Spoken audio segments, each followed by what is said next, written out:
from the Crypt. Welcome, boils and ghouls, to the Cryptic Podcast. My name's Kenny, and I'm here with my good friend, Godden. And together, we're here to watch and review every horrific, often hilarious episode of the legendary HBO anthology series, Tales from the Crypt. And just in case you're tuning in late, this is actually episode 2 of our Friday the 13th season 4 premiere. All at once. So, yeah, we're dropping 3 episodes back to back to back to honor the season 4 premiere of the actual show, which was back to back to back. And we're doing so on Friday the 13th, Godden. So, happy Friday the 13th. Jason Voorhees, if you're out there and you're listening, happy Friday the 13th to you as well. Can you imagine if Jason Voorhees was listening to our show? That'd be, if Jason Voorhees is real, that'd be kind of a, something to worry about. Can you imagine if he was a real listener and he was leaving comments like, he should have killed him with a machete? Does Jason even talk? Oh, he just types it out. He would just type it out. Yeah. He doesn't talk, but he would type. Yeah. Well, welcome back, everybody. We are here on season 4, episode number 2, This'll Kill Ya. It aired along with the previous episode on June 27th, 1992, and it comes to us from Crime Suspense Stories. So, as we dive into this episode, I want to make sure everybody is very clear. Godden and I are not experts. You know how much research I did before this episode started? I watched it. That's the research I did. I watched the episode probably a couple times, and now I'm here to talk about it. Godden, I don't know if you did more research than me, but that's about as much as I did. Yeah. Usually that's how my research goes, unless there's like notable names, then we kind of deep dive a little bit. But other than that, I just take the story face value and we try to do our own dissecting. Yeah, I'm not interested in turning this into an academic exercise. This is strictly for my entertainment. Just want to watch this show and then come on here just to talk about it with somebody. So here we are. And of course, we invite you there at home, worthy listener, to come and just listen to us banter on about this episode. So here we go. Now, there will be spoilers. So we're going to dive into this episode. We're going to go into great detail about the episode. There are going to be spoilers. If that bothers you, go watch the episode and then come back. Okay, so there you have it. All right. So This'll Kill Ya. Let me come over here real quick to the ancient scrolls bound in human flesh, and turn to the description inked in human blood on the back of the DVD box set here. This'll Kill Ya.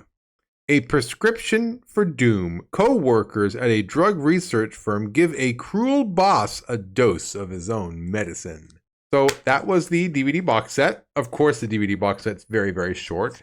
It has a history of that. So I try to beef it up a little bit with my own description here. George is a selfish and egotistical scientist with a hot temper. When his team has had enough of his behavior, they devise a plan to get back at him by staging an accident. When George learns that this accident was not an accident after all, he takes matters into his own hands. But has George reacted too soon before learning the whole picture? Dun, dun, dun. So I've been known to kind of go off the deep end on these descriptions and write out a little bit too much. So Godden took it upon himself to challenge himself to write a description shorter than the DVD box set. Godden, what did you come up with this week? Well, it's like I said in the previous for episode 1, that this won't have a common theme or anything like that. It would just be more kind of lax and goofy in a sense, but try to have its own summary. Mine would be, which diabetes did George have? That'd be a question mark. Is this a type 1 or type 2 type person? Yeah, which type does he have? Oh, that's good. That's right, because there was the insulin was kind of the catalyst to get this whole episode started. And you are left, it is, wondering what kind of diabetes did he have? He seemed fit though, doesn't he? He seemed like a fit guy. He I seemed bet you it was great, type yeah. 1. Okay. Well, nonetheless, he had something else other than type 1 diabetes. Well, you never know. I mean, he could have a sweet tooth, you know. I do have a sweet tooth, by the way. If anybody's got to worry about diabetes with getting older, Godden, I have a sweet tooth. No, you're the sweet guy. I'm the salty guy. Honestly, yeah, You're the that's sweet what tooth. surprised you. I have a sweet tooth too. I don't want to say that I'm going to sit here and poo-poo all over sweet treats, but if I'm going to be snacking on something, I like something nice and salty and crunchy. But hey, if that crunchy thing happens to be a candy bar, I'll have that too. So, all right. So, well, let's dive into the episode here. So, the Crypt Keeper open is. We do the intro. Oh, that's right. Thoughts, I mean, he's working on something at his workshop there, and he's actually hammering something, and he hits his thumb, bam, and he goes, "Damn, I love when that happens." And his thumb is actually like pulsing. It's like it's all red and pulsing. I like that effect that they did there. He says, "You didn't know your old friend, the Crypt Keeper, was a boo-it-yourself type, did you? I'm actually pretty handy with my little ghoul box. Here's a bookshelf I just finished for my library. Over there is a stand I made for my new big screen TV. And here's something else I've been working on. It's a nasty nugget about an unpleasant young man in the medicine biz who's about to get a dose of his own. I call tonight's tale, This'll Kill Ya," which is strikingly similar to Ease'll Kill Ya, which was just a few episodes ago. Mm-hmm. They could have waited, right? They could have waited. They could have. I think it's a little too soon for that episode, just for the title alone. What do you think about this intro, though? I enjoyed the intro. I thought it was really fun. Like you mentioned, the thumb really caught my eye as well. But hearing you go over it again, I'm like, there's actually a good amount of puns actually in this one. Like just reading it again, like yeah. Big screen TV definitely is one of my favorites from that. So I love the early 90s version of a big screen TV, by the way. Did you see it? It's basically the size of my monitor that I'm looking at right now. Yeah. That's the big screen TV. Although I was born in the 80s, but a lot of my growing up happened in the 90s. So I remember those pretty small TVs, and they were in, like, people had them in their living rooms. Like, people were using these little TVs as something that the whole family would watch. So yeah, I guess a screen that's the size of my monitor right now is a kind of a big screen TV for back then. Anyway, that brings us to the opening panel, which is a seductive woman in the foreground holding up a syringe. Oh, they're in a doctor's office, by the way. You could tell because they're all wearing white coats. But she's got her syringe, and then behind her is another doctor working on something. Looks like he's working on something deadly, by the way, because of the skull and crossbones on there. And then behind him, even still, is our main character who's getting ready to whack that man with a baseball bat. So, and there's all kinds of beakers and whatnot, and kind of mysterious stuff going on in the foreground. What do you think about this opening panel? I liked it, honestly. It was interesting that all the beakers and all the doodads are all green. It's like something sinister is happening, but it's very simple. It's always great when the panels look very similar to the actors. So like she looks very one-to-one, and our main character doesn't look as strikingly the same. But yeah, I mean, these two characters definitely look like they're just drawn afterwards. So yeah, it's pretty simple. Yeah, the opening panels are usually done after the episode. I don't know, after the episode's been directed or filmed, but definitely after the cast has been, hired, because yeah, they usually do have a good resemblance. But you're right, though. The guy in the back, he doesn't necessarily look exactly like the same. I wonder if that's something.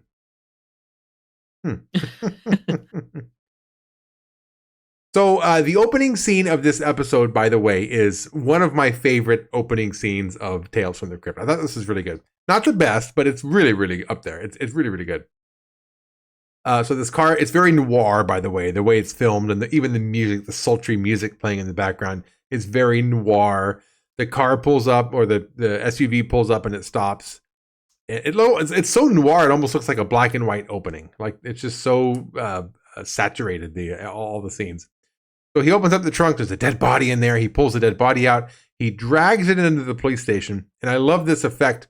While he's dragging the dead body, there's this trail of blood behind the body that he's dragging. I really like that effect. It's very striking. He drags the body into the police station. The police freak out, and he says, "I'm dead, and this is the man that killed me." So great opening. I love this opening. I thought it was such a good one. What did you think about this? I was hooked from the start of that scene because then I had like a million questions, like oh, is this like a supernatural tale? Like what's happening? Yeah, I really didn't know where to start, but yeah, I was hooked. So I was along for the ride at that point. Yeah, absolutely. It was so good. It was a really good intro. It really piqued my interest. I like the style. I like the noir. By the way, this noir style, I don't think is very heavy throughout the entire episode, but the opening is very noir. And do you think this intro in this moment set up the proper expectations for the rest of the episode? Because I don't really think so. I think it's misleading the intro to the episode. Yeah, not for me, honestly. Like I mentioned earlier, I thought it was a supernatural thing, like maybe he was a ghost or something where he's like in purgatory, because that's where my mind went instantly when he says, "Oh, I'm dead and he killed me." I'm like, "Oh, okay, so he's not physically there," but that wasn't the case. Yeah, because and like you thought supernatural. I thought because it was, first of all, a crime suspense story, but the fact that he drug him into a police station, it made me think there was going to be some sort of a big scheme or some sort of like punchline, right? Spoiler alert. Sorry, it's a prank. It was a prank gone wrong, and I think the setup made it seem like it was a lot more like a double crossing kind of a espionage, maybe even like a spy or so. I don't know. I had this grand thought in my head of where this episode might be going, and then where it ended up going was kind of a little lackluster. But we'll get there. We'll get there. So this from the police station, we go to a flashback. We're in an office, and our main character. Oh, what was the main character? George, is that his name? George. George is the main character. So this is the man who was dragging the dead body. He's sitting at his desk.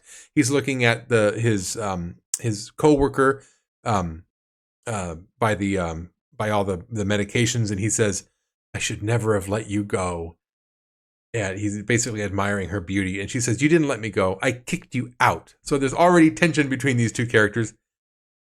Their tension is interesting, by the way. It gets them into some interesting situations. We'll get there when we get there. If you know, you know. This is where we get the setup that George keeps his insulin in with their medical samples. So basically, they are medical researchers, and they're researching this drug or this some sort of medication that they call the H cell, and it's supposed to cure your body of some sort of disease, but the side effect is it causes cancer. So they're trying to dial in how to get this H cell medication worked out. Anyway, George keeps his insulin in with the H cells. So clearly this is going to be the issue as they mix this up. This is also where we get the setup where he doesn't like needles, so he doesn't inject himself with the insulin. He makes her do it. So she grabs she sticks him with the needle. And that's about when we get introduced to Pack. So Pack comes in. He's the third researcher in this group. So this is all the three characters. He comes in and he's very, very upset because he read an article where George went to the press and basically said, "Look, our new H-Cell medication is a success." And the other two, Pack and what's her name? Oh, Sophie. Sophie's her name. Pack and Sophie are like, "Why would you say this? It's not okay. It's not fine-tuned yet. It's still deadly. Like, we haven't done it." And George is like, "Oh, don't worry about it. We'll figure it out, right, soon." So they're upset with George because he's kind of over-promising the whole drug. I feel like maybe I'm going into too much detail on this, but it's kind of relevant because it's setting up George as being this really arrogant, careless person who doesn't really take into consideration his coworkers, and they're upset about him, or they're upset with him because of that. So, I don't know, what did you think of this intro with all three characters? I enjoyed it, but I didn't have the idea where George was like the researcher or some sort of like medical savvy partner. he came across as like the business partner, like he's the one kind of funding this, he's the one kind of pushing for this to happen. So when he was like, yeah, I went to the press, I told them this, told them that, they're like, we're not ready. It's like, oh, okay, we have 6 months. Like, we don't have 6 months. Like, he clearly he doesn't know how this works. He wants the money, he wants to generate that revenue. So I felt like they're just subordinates instead of like coworkers. And the fact that, like that there was like a romance, like an office fling, made me feel like, yeah, there was definitely like a power dynamic like he kind of used for himself. So I didn't buy the idea that he was a researcher. Like, it really did feel like it was just like the guy who's funding them, the research. That's a good point. Yeah, he doesn't come off as medically savvy, because he does defer to them later on in the episode about what to expect or what's going on or how to, right? He does defer to them and their expertise. And it is them who finally make that final discovery by the end. So yeah, I think you're right, actually. I don't think he's as much of a researcher as he is maybe like a director or the funder or the producer of whatever's going on. Yeah, that's a good point. All right, so the next scene, they're at a bar, or George and Sophie are at a bar. And George is just really trying to seduce Sophie, and Sophie just can't be more disgusted. I think she's kind of there on her own, just to kind of be there, and because he joins late. And he starts kind of smoozing with her, and while he's doing that, he's trying to seduce her to hopefully sleep with her that night. But at the same time, he's like talking to and kissing other women at the bar. He's waving to other people who are around. So this is kind of like he kind of comes across as like a real schmoozy kind of a guy, real friendly with everybody who's around him. Maybe whether or not they like him, I don't know, but he definitely knows them and everybody's aware of him. He seems like a regular at the bar, and he gets really close to Sophie, trying to seduce her, and he orders martini. And he takes a bite of his olive and he starts chewing it really obnoxiously. He gets really close to her face and starts caressing her lips and her face with the toothpick of his olive. Just a real sleazy guy. And she's repulsed. She's like, the only, I'm not interested whatsoever. Basically, I can't think of anything I'd rather do less. So she leaves, and she just kind of leaves him there, by himself. What do you think about this this bar scene here? I enjoyed it. It was really funny how he's like trying to get his his way with Sophie. So him do the toothpick and everything, the obnoxious chewing. I was told like, yeah, he's basically trying to seduce her pretty well. And before she said anything, I'm like, oh, is it working? Is it working? And he's like, no, I don't find you attractive in that way anymore. So like, oh. But honestly, with the whole rest of the stories, how it takes place, I was thinking maybe like Sophie just naturally goes to this bar, and then maybe like he ends up being there, and then that's when he starts sparking that initial romantic interest of office work. So, but yeah, he seems desperate, so he knows where to find her. Yeah. So. Yeah. No, desperate is a good word. And I remember what she said. She said in particular, the idea of being intimate with you makes me sick. So she is absolutely disgusted with this guy. Yeah. That brings us to Sophie's place. So at this point, she's in the bathroom. She's, getting ready for a shower, or I don't know if she could have just got out of the shower. Something along those lines. She's in the bathroom. And George arrives. He actually has a key to her place. So he lets himself in. He comes up and kind of corners her in the bathroom. And she doesn't want him there. She makes that clear she doesn't want him there. He won't leave, and he gets really aggressive with her. And there's certain things that I don't want to say on this platform for obvious reasons. But Godden, George, I'm going to say, rakes her. He rakes her through the coals, let me tell you. He absolutely, he grabs her, he manhandles her, and he absolutely rakes her through the coals, if you know what I mean. Yeah, he definitely forces himself onto her. And at first, I was like, maybe she fights back. But then it kind of eases into the sex scene. I was like, oh. Yeah. I didn't know how to take it, That there was a very interesting thing happening inside my brain while I was watching this. On one hand, I was like, oh, we're going there. Like, this is happening. Like, this is really violent in a violent scene for something to be on TV. But then the way it evolves into a very passionate lovemaking scene, and even the next morning she's kind of upset that he's leaving. So they have an interesting dynamic, and it just made me wonder, like, is this what they both want? Are they both trying, or is she trying to play hard to get with him because it maybe gets her off in some sort of a way? Is this some sort of a game they play back and forth? This clearly isn't the first time that all of this happened. The way they treat the situation is very, they're almost like comfortable with the situation. Like they're both comfortable with the role that they play in this role play that they're doing.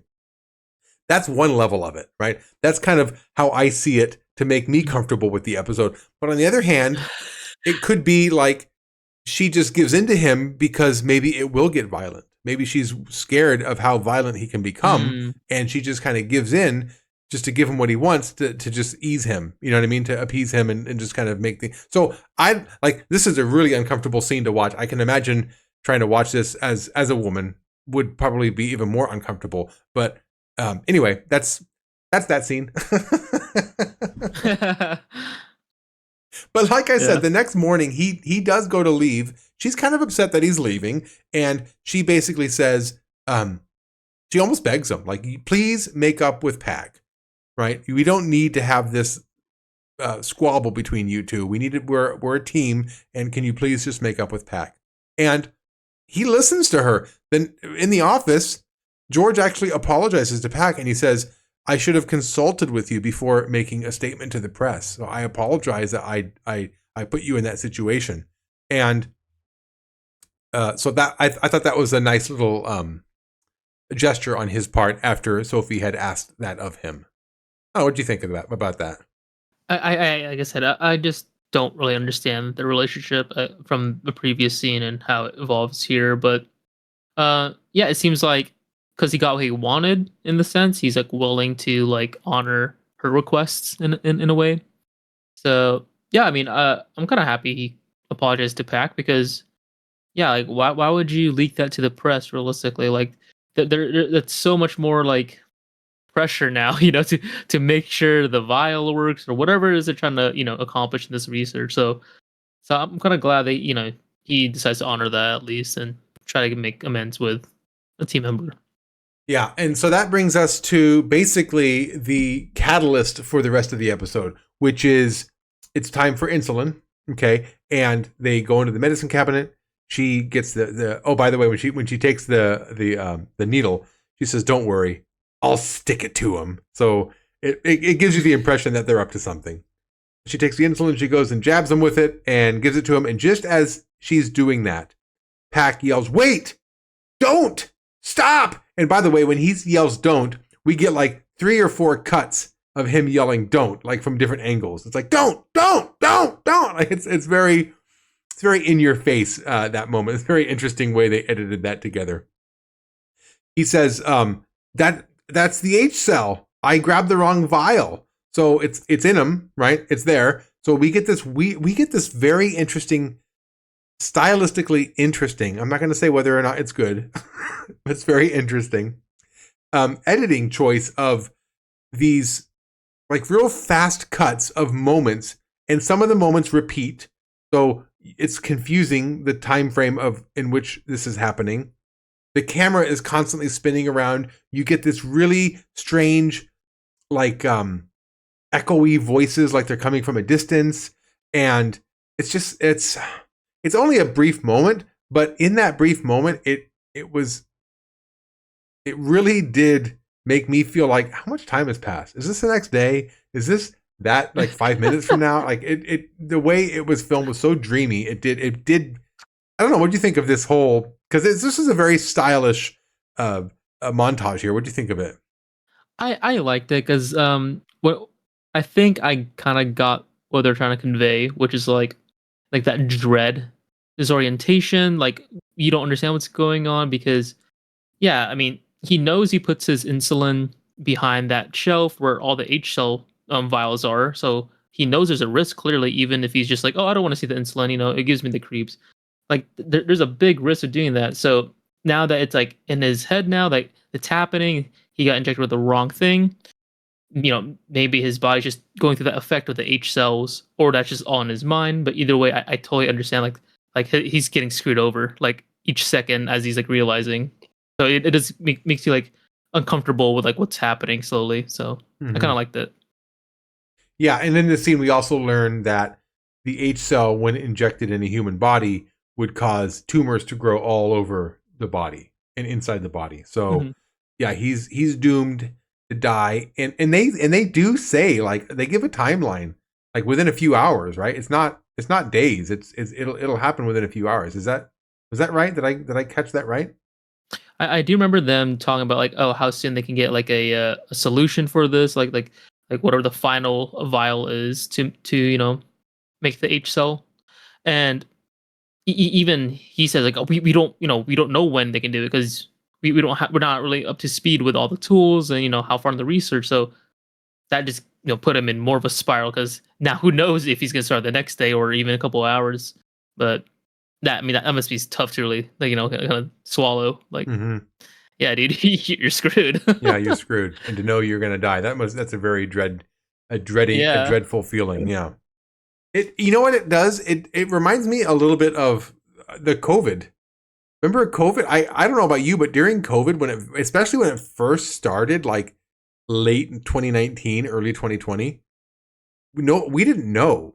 Like all we heard, me anyway, and where I worked and people I was around, we just heard of people dropping dead from COVID, and so it was scary not knowing if something was inside your body, like. When I go to work and then I come home and I'm kind of taking a shower, I'm thinking like, did I breathe? Did I breathe somebody's air? So that feeling of there being a potential something inside your body that you don't know is there, like it is a scary feeling. So yeah. Anyway, I just had that fleeting thought. I thought I'd mention it. So the next scene, he's back at the bar. George is back at the bar and he's by himself this time, and he sees other patrons at the bar like covered with tumors all over their face or body or whatever. I thought that was an interesting touch. Like he's clearly is perseverating on this, and rightfully so, but it's just a great visual indication of what's on his mind. And he's there looking for Sophie. He talks to the bartender, and the bartender says, "Oh, she was just here with Pac. They were down there at the end down at the end of the bar there. It looks like they were celebrating something or something." And this makes George very upset. So he leaves and storms to Sophie's place. And while he's snooping around in her place, there's a call from Pac, and Pac leaves a voicemail on her answering machine, which basically says, "Hey, I'm feeling guilty as hell about George. We should have never messed with his insulin." So that's where George gets it in his head. Oh, they did this on purpose. Godden, I'm going to pause right here. What did you think about this moment up to right here? I liked it. I was like, oh, here's the twist. But then I'm like, well, how does it tie with the intro? I'm like, was that the twist? Because then I'm like searching for like what could be the twist. So at this point, I'm like, yeah, they definitely screwed him over. They did that on purpose. I was with him like, yeah, he's gonna have his revenge. So I was waiting to see how he gets his way. So I was ready. So that brings us to the office.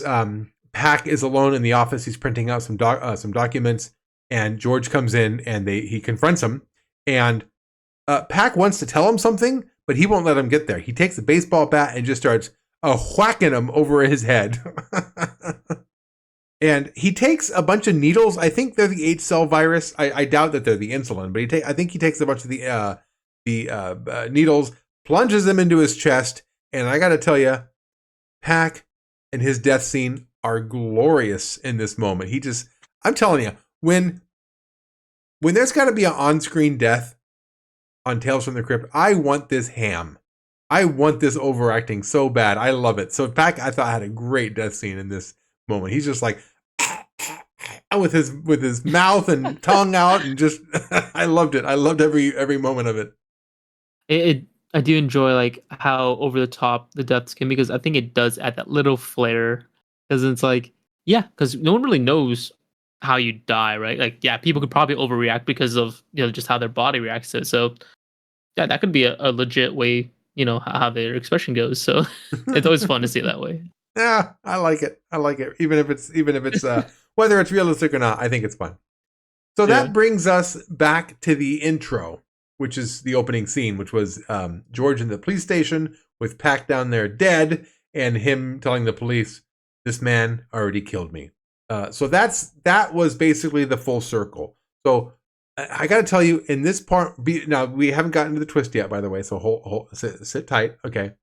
But now that we've gone full circle and back to where we started, I was disappointed because it reminded me where we came from, and where we came from in my head, I had invented this really elaborate story about, oh wow, how did he already kill him? Like, what happened? Like, I was really expecting some sort of a very maybe high stakes something going on, and it just, the fact that it turns out to be a prank that's what maddens me. That's what really makes me just feel like the intro was they didn't follow up with the intro. The intro I felt was the best part of the episode, because it is a prank. At that moment, Sophie comes in and basically reveals to him, "You were never sick. We injected you just with insulin like normal." And they doctored up his insulin, I guess, in some way to make him feel a little more sick than he would normal. So that was basically the twist. No, the twist also was that the H cell actually works. That's what Pac was trying to tell him before he was beat with a baseball bat, was the H cell virus actually works, and they found the cure. So he would have been cured. And no, he wouldn't have been cured. He was never injected with the H cell. He was never sick. So anyway, what'd you think? I botched that ending. What did you think? It's okay. I think there is a lot to consider. Like, yeah, maybe there's it wasn't the main twist, but I think there's like just little things you can consider as a twist. Like, yeah, maybe if you didn't whack Pac, that whack soon. Pac. Oh my gosh, we didn't whack. Can we just pause just for a moment? If you're watching at this moment right now in the podcast, I want you to comment down below. I want you to comment whack Pac. Whack Pac. I want you to comment whack Pac. We'll know what you mean. Okay. Everybody else will think you're crazy. We'll know what you mean. That was great, Godden. Yeah. So I think had George just listened out to Pac, he would have had the cure. He would have been fine. But the fact that, they played a little prank on him to show him, like, hey, you shouldn't really be messing with insulins like this. Because, I mean, why would you take that risk? It was also a good thing to do. And, they're trying to keep it lighthearted at the same time.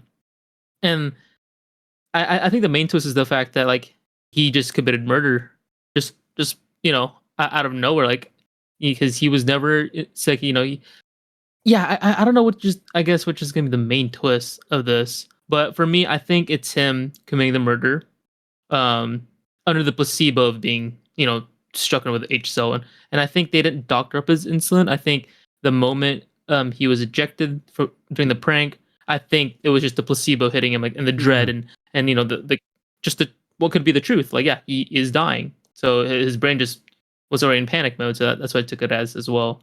But like I said, the intro I thought was gonna be supernatural. So for the way this played out, I was okay with it.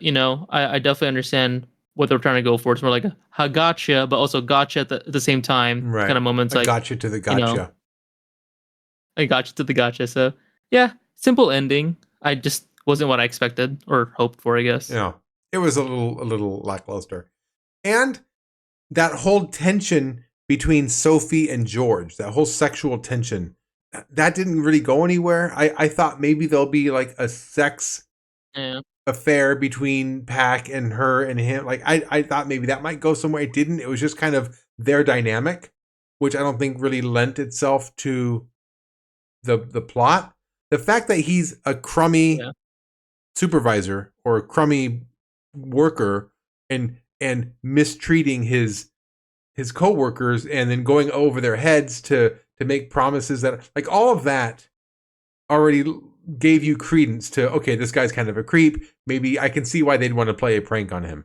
You don't need that sexual tension dynamic between those two characters. So that really didn't do much for me. It was just mostly kind of just a distraction. Anyway, that'll bring us to the Crypt Keeper outro. He says, how about that, George? Talk about connecting with your friends. They're finished. So, what do you think, kiddies? Beautiful, isn't it? I've always wanted a swing set. Oh, that's what he was building, by the way. He was building gallows. So he's got a bunch of skeletons and corpses hanging from the gallows. And he goes, just a little something for when I'm hanging out, watching the news instead of news. He says, see you next time. Then he pulls a lever, they all hang, and he goes, now that's what I call well hung. That was a clever outro, I suppose. Although I don't know how much it has to do with. I don't know. I don't think they really matched the theme of the episode. There was death in the episode, but I don't know. I don't know. It was. What do you think about the intro and outro with the Crypt Keeper? I think the intro and outro is definitely strong by itself. The episode could definitely had a couple tweaks. You know, what they could have added or what they could have definitely removed that would have impacted the story a little bit more. But I think for the Crypt Keeper, I think he was just doing more of a capital punishment kind of take because he is, 100% guilty for murdering his coworker. And what can he say? Oh, they played a prank on me. It's like, okay. Yeah, I liked the intro and outro. I just don't think it related very well to the story. That was my kind of complaint about it. Okay, so the episode as a whole, the idea of a prank going wrong and then causing more death or destruction or something like that, I was thinking abracadabra. We just had an episode like that in I think the beginning of last season, where remember they in the beginning the younger brother had pranked the older brother, and the older brother had a heart attack and almost died. So then to get back at him, the older brother pranks the younger brother in a way that causes the younger brother to die. So I thought that was kind of a little parallel there of having a prank gone wrong. Can you think of anything else where a prank goes wrong? Yeah, actually, there's only one that comes to mind. It's a couple scenes from Butterfly Effect with Ashton Kutcher. They were putting dynamite in the mailbox as a prank to blow it up, but then a mom and an infant comes in and, well, clearly, what happens next. And, Ashton Kutcher goes back in time, tries to rectify that, and it makes it worse and worse. One time he goes back to undo the prank, but then he loses his arms. And it's just like, that made me think of like pranks gone wrong. Yeah. So that was vivid. Yeah, I do remember that. I'm glad that you brought that up because I watched that movie when it first came out way back in the day, but I haven't watched it much. So I forgot about that scene. I forgot about that whole premise of the bomb in the mailbox. Yeah. Well, all right. So as far as this story goes, I'm gonna rank this. I think it's a decent story. I don't think it flows as nice as I would like. And some of the relationships are a little kind of weird or maybe out of place. So it's a decent story. I think it's okay. I'm going to give this 3 1/4. I'm going to give this 3.25 whack packs. Okay. Yeah. I'm a little lower on that one. I would just give it a flat 3. Okay. I didn't know what to expect, but I also want it to be like a baseline. Like every time we do these premieres, I always try to make one of the 3 episodes, or maybe all 3 episodes, as kind of the baseline for the season. So this will be like, this will be the average episode so far, and hopefully there are better ones after this. So 3 insulin shots is what I'll give it. 3 insulin shots. Okay. All right. With that out of the way, let's dive into some more correspondence. We hear from Joseph Hill, who writes in regarding Yellow. He says, it had some great acting and is considered one of the more prestigious episodes. I believe it won some awards. Not really one of my favorites, but it's not bad. Oh, it won some awards. I wouldn't doubt it. Maybe an Emmy or something like that. Iron Sabbath also writes in regarding Yellow. He says, what else can be said about Yellow? It's a true masterpiece of television. What it lacks in scares, it makes up for in sheer raw emotion. What I found most interesting is how you can see both perspectives and justify them. On one hand, General Calthrob can be seen as heartless for forcing his son into war and ultimately lying to him to get him to have a brave face on in the face of death. Martin's actions did cost the lives of several of his fellow soldiers and was certainly worthy of his punishment. Yeah, you can see it kind of both ways. He says, overall, I'm very glad that they decided to recycle Yellow for Tales from the Crypt. It's a marvelous story and definitely needed to be appreciated by the world. By the way, this was also the episode where I asked for a favorite war movie, and Iron Sabbath responds, my favorite war movie is probably All Quiet on the Western Front, though this episode is very much up there too. Now, have you watched All Quiet on the Western Front? Because I haven't. I've read the book, but I never watched the movie. Yeah, I've actually saw a good portion of it. Then I do remember stopping it to do something. I just forgot to finish it, but it's pretty fun. I enjoy it a lot. Yeah, I definitely recommend it. Oh, cool. Yeah, I haven't watched it. I'll check it out eventually.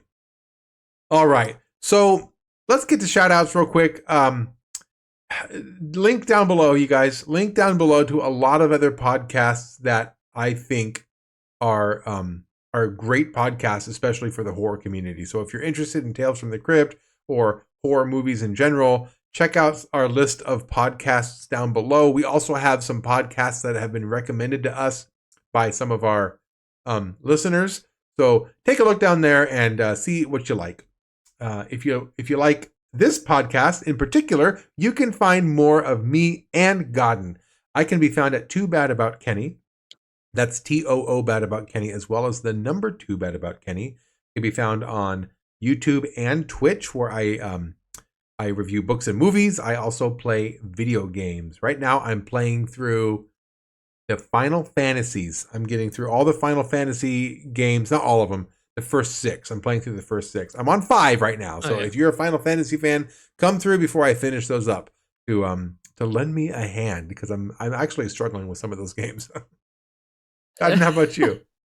Well, they can find me streaming on Twitch at UAPPO6. I do not have a current game I'm working on right now, like Kenny is.